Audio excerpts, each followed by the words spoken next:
In this interview, we chat with actress-director Kayla Tabish and actor Nick Liam Heaney of the new thriller Conspiracy of Fear. What I was doing when I heard cell phones, electronics, became paperweights, and our new one world government, the company, was born. We live in a broken world. But we need to trust. The hybrid virus has people running around fighting these satanic urges. It's impossible to catch if you take this mandatory pill. In just a few days, the company is going to force everyone to take the new suppress code. Even if it kills? I need evidence. I came here to hide out. My dad was head of the lab for the company. You gotta help me. This is a silent job. She's 16. We'd like to keep it low-key as possible. I think I found the proof that we need. They killed her father last night. And now because of this, they're trying to murder you. Now we think that she's running with another woman. Well, you better find her. You find one, you find them both. 2-for-1 deal. You know, human beings, what they need is fear.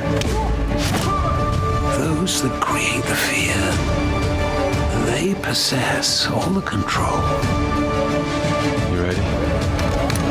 Go.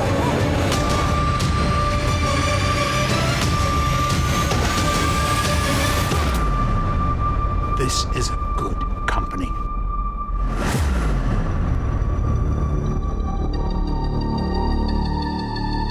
Well, Kayla, Nick, thank you so much for joining us on TSC News on MNN. Conspiracy of Fear, dropping May 13th.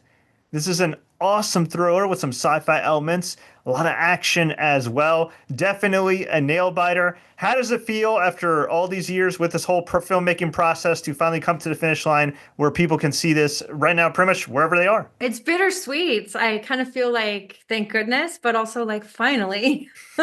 I'm very excited. It's going to be fun. It is a very interesting concept here. It's also, even though it was made a few years ago, very relatable to today's climate. So how did you come up with the concept of the film? And when did you realize that, like, holy crap, this actually has a lot of parallels to our current reality? Well, I wrote it in early 2015.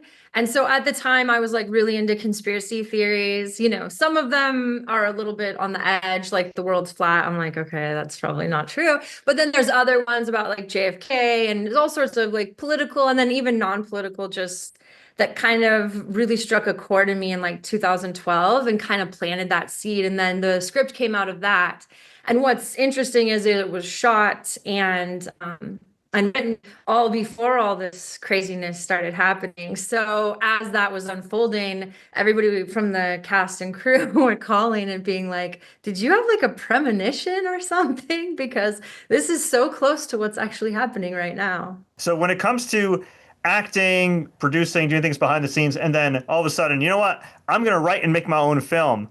How was that adjustment over the years? I think that when I was like acting on set, I was always really curious. And all of the directors that I worked with were so kind. Like on The Girl Next Door, Luke Greenfield, and then John Buchler on Wizard Dream. They'd invite me into Video Village, and I would just kind of like observe what they were doing and crafting. And it just really inspired me to kind of tell myself, okay, you can get to a point where you can actually do this too. And I was a little bit doubtful in the beginning because as an actor, you like know your place. And I wanted to create something that I wrote for a directorial debut because then it would be really my vision. And so this project came along. It wasn't the first script that I wrote, but it was the first one that got made. And gosh, I don't know. I guess just those early directors really laid a foundation for me as far as like having the bravado to actually get through it. I would say that comes down largely to like my producing partners that were like, you got this, you got this. And when you show up on set, you're just kind of like, all right, act as if, you know. I was really obsessed with color and like the way that the the profile, and it's a period piece, so it's futuristic, but it also has retro elements. So I thought that would be like a really fun world to live in, a world that would be forgiving because it's the future. So if we catch like a modern day car in the background because we're indie, it wouldn't be the end all be all, because that would still be like something that would actually appear in the future. But it was retro enough to where if all digital devices went down, then all digital cars, which pretty much is like 90% of what's on the road, would be gone, and we would revert back to these like 1970s and prior, which gives it that sort of really a unique look. And yeah, I just kind of tried to live within that and let that kind of unfold. I leaned really heavily on Igor, my DP. He was wonderful. It's a team, you know. A lot of people say it's like a village to raise a child, and the child is my film, and it took my whole village. I couldn't have done it without a single one of my crew, the cast as well. When Kayla had the story and she was like, I see this world, like this stylized world, but set in the future, but it's also, you know, it's gone to just an analog world. And I see them, you know, having gone to wearing more of the classic look that you saw from 50s, etc. And I was like, oh, wow. And she just kept speaking about this world. And then after she wrote it, she's like, okay, we got to get someone to direct this. And I was like, yeah, okay. So we're looking at directors, and we're talking to a lot of directors. And then I said one day, I think the only person who's really going to do this any justice is you. You have to direct this. So like, here we are. She looked at me like, what? And then yeah, it just unfolded. I had a lot of faith of the partners behind me, for sure. Yeah, and it obviously worked out. And not only are you two part of the awesome cast, but also the legendary Steven Bauer and Malcolm McDowell. You two have worked with a lot of greats in the industry. You're incredibly talented in your own right, but was it a little intimidating at first? And how did you balance like dealing with guys who obviously know what they're doing, to say the least, but also making sure that your vision is incorporated for what we see on screen? Malcolm I had worked with before on another picture, and I produced that. And so we kind of had enough of a foundation to where we would like joke around and like laugh. So it wasn't like, oh my God, I'm directing this big movie star. It was like, I'm directing my friend. So that helped in a lot of ways. Steven Bauer was also a good friend. I don't know if we could have got him on our budget if he wasn't a friend. So that was also like relaxed, like, hey, you're going to pick up the knife. You're going to do this. He's like, I'm going to do what? I'm like, you got it. Like I could just speak to them like bro style, I guess. So that helped a lot. I think if I had met them that day, I don't know if I necessarily would have been you know, like shy or nervous, but I probably would have been a little bit intimidated, especially when I'm like, move your hand that way, you know, like directing. But since they were so close of friends, it was just really easy to be like, hey, come look over here. This is what I want you to do. And yeah, they just ran with it. Of course, you wrote and directed the film, so you knew these characters in and out. But Nick, your character, no spoilers, but your character takes several turns. You know, I think I'm watching, I'm thinking, okay, this guy's a good guy, this guy's a bad guy, this guy's a good guy. We don't know really until close to the end of the film there. So obviously you're an experienced actor and all that jazz, but how is it to kind of tap into that where for the audience watching at home, you keep them on their feet? It's that thing where, you know, that distrust. And I feel like whenever you have that in your bones and you're causing someone to think one way and then realize it's not really that way at all. They're always, I think, the most fun characters to play. But it's also, you feel for the other person as well. And I don't want to spoil it for anyone, but you know, the way Kayla wrote it, there was some let's just say there's some big, you know, flip-flops going on. Some twists and turns for sure. Yeah. In addition to Conspiracy of Fear, we talked off there. I'm not sure how much you're allowed to talk about, but you're wearing a hat that says Cat Dad, which is kind of related to your next project. I'm a cat lover myself. Are you guys able to shed some light on this latest project you have with cats? Yeah, so our cat is famous, which is kind of when the words leave my mouth, I'm like, this is crazy. But he did a couple of Netflix shows, docuseries, like about him surfing. Nick, he competed in the X Games and was like a pro athlete for Red Bull. So he did wakeboarding. So when we got the cat, long story short, he just basically was able to teach him to surf without him ever falling in. So the cat just absolutely loves going on the water. That's the 2 shows prior. So now we're doing our own show called The Wandering Cats. It's kind of like a Anthony Bourdain style travel show. And we already finished Italy and Switzerland, and we go to France. We're going to be there for Cannes filming, and then we go to Spain and Portugal. And so the cat goes to Michelin star restaurants. He dines with like famous people. He sits down and enjoys things. He gets to be a little bit of a cat critic when it comes to food and wine. And we center around small businesses. So we're really amped to like feature family-owned places and kind of give a little bit of tourism to those places, because I think his fan base is really going to enjoy seeing him kind of guide and host them through these countries. Yeah, the response was very overwhelming. We were in the Italian Alps with them making grappa, on the local farms, preparing the food. And it was just a really incredible experience. And this cat, he kind of leads the way, we follow, and that's it. So we have this merchandising line too. I'm gonna have to send you one of these, but Cat Dad is like a fun sort of on Instagram way for people that don't have, or even if they have children, people that are crazy enough to consider their cat their child, which we definitely fall under that umbrella. That's great. And it's for people watching and listening to this, where can they, I'm assuming your cat's on social media, so where can they follow the cat? It's Surfer Cat Mav on Insta. And yeah, this is on the Surfer Cat website, surfercat.com. Super cool. Super cool. All right. Well, you two have been so gracious with your time. Before we let you go, we always like to ask all our guests some kind of random and rapid fire questions just to get to know them a little better. What was the most awkward moment in the filming of Conspiracy of Fear? Anything that was wacky, that may have been chaotic in the moment, that makes for a good story now?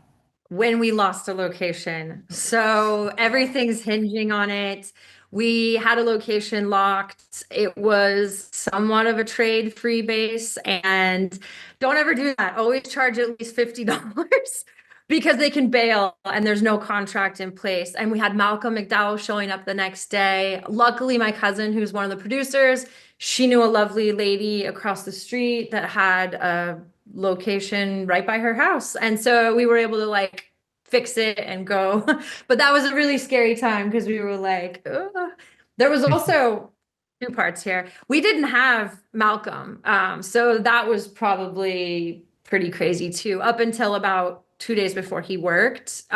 So we were like scrambling. Oh my gosh, I had already asked him before and he said he couldn't because of a scheduling conflict. And then I just called him up like it was a 3 days Sunday. before. He was filming on Tuesday, and it was a Sunday, and Kayla was crying, saying, I was literally I don't know crying. who we're gonna have to play this role, and it's such a huge part of the film." And I said, "Well, just ring him." Just call Malcolm. I And called she says, "Well, he's in Brazil filming." I said, "Well, maybe it got cancelled. I don't know." And she rang him, and he goes, "Hello, Kayla. What happened?" And that was it. So actually our production was like 18 days and we had to separate that. And then we came back about a week and a half later once everything was scheduled with him and we did his days. So so he was so special that we put down production and then brought it all back just to have him on board. Hey, it worked out. And at the end of the day, as the old saying goes, you got the shot, right? Yeah. Exactly. So are there 1 or 2 people for each of you that maybe inspired you to get into the business in the first place? For me, it was just watching James Bond, watching Sean Connery, Roger Moore, I think when you're a little kid, the 007 is just so magical. It's special. So that was kind of what set my hook. It's so hard to choose anyone. I love Stanley Kubrick, of course, Clockwork Orange, Malcolm, there's all of that. I really like Richard Linklater, David Lynch. Those are some of the greats. I would aspire to, be half as good as them one day. All great choices for sure. Now, you had mentioned that this film, give or take, took about a decade to make, and you are excited but relieved as well. All that being said, on a positive note, at least on the surface for me as an outsider, it seems like it's a little bit easier these days to get your film out there as far as distribution goes. Do you think that is the case? compared to, say, 10 years ago when you really started concepting this thing? Yes, in the sense that there's so many more platforms that are consuming content, but no, in the sense that there's now like an industry disruptor. So the old way was you'd go to market, you'd go to film festival, then you'd get picked up, you'd be distributed if, you met the mark and you were good enough. Now I think that, yes, there is so many more channels, but also which ones are falling on deaf ears. So the top tier everybody's fighting for, which is like your Netflix, your Amazon Prime. I mean, Paramount Plus is stepping up too. And so that is becoming a bit tougher because those are those coveted spots. But it is nice that there's so many other distribution channels and you will reach people. It's just, I guess that's like a yes and a no for me. Mm-hmm. What's the best piece of advice you have for success? Don't give up. We could have put this on a shelf and walked away. Yeah. I think we wanted to probably a million times. I guess if you just stick with things, that would be my best piece of advice is stick with it, believe in yourself, and just never give up. The arts is very different than anything else. So I think you just even a bad day in the art is better than a normal day at work, right? So like you just have to enjoy it, even if it's, there's a saying I read somewhere, I can't remember where it's from, but if you're in the ring or if you're in something like, if it's better to be in the ring swinging than not in the ring at all. So like people beat themselves up and they're like, oh, this is not happening and I can't make it. I think if you just got to enjoy the process, even when it's not going so well, because it always leads to the end, I think. And we'll get you out of here on a high note. If people haven't already been convinced, why should people check out Conspiracy of Fear? It's a fun ride. I think you should check out Conspiracy of Fear because there's like so many elements that are themes underlying. Some are in your face, some are some Easter eggs to be found. And it's entertaining ride at the end of the day. I think you should watch Conspiracy of Fear because of the message. It'll make you think. I'll leave it at that. Conspiracy of Fear will be out video on demand May 13th. Kayla, Nick, thank you so much for the time. Before I let you go, where can fans find you online and where can we find you next? I'm most active on Surfer Cat Mav because on Insta. You can also check out Kayla Tabish on Insta. Yeah, Nick Liam 1 on Insta. Great. And then any upcoming events or festivals or anywhere else that we could find you guys? Yeah, we just found out today that we're premiering our Italian premiere for Conspiracy of Fear at the Ischia Film Festival. It's Ischia Film Festival in the Amalfi Coast. So we're dubbing it in Italian. One of our Italian actors, he's like one of our co-leads. He's very well known there and here. He's starred opposite Elizabeth Hurley and Bruce Willis. So he's going to be there sort of headlining the red carpet. We're hoping Steven and Malcolm can make it as well. And then they're dubbing it in Italian. And then the next day it'll be released over in Italy as well. Amazing. Well, good news all around. Well, Kayla, Nick, thank you so much for your time. Definitely looking forward to seeing people check out Conspiracy of Fear. Thank you.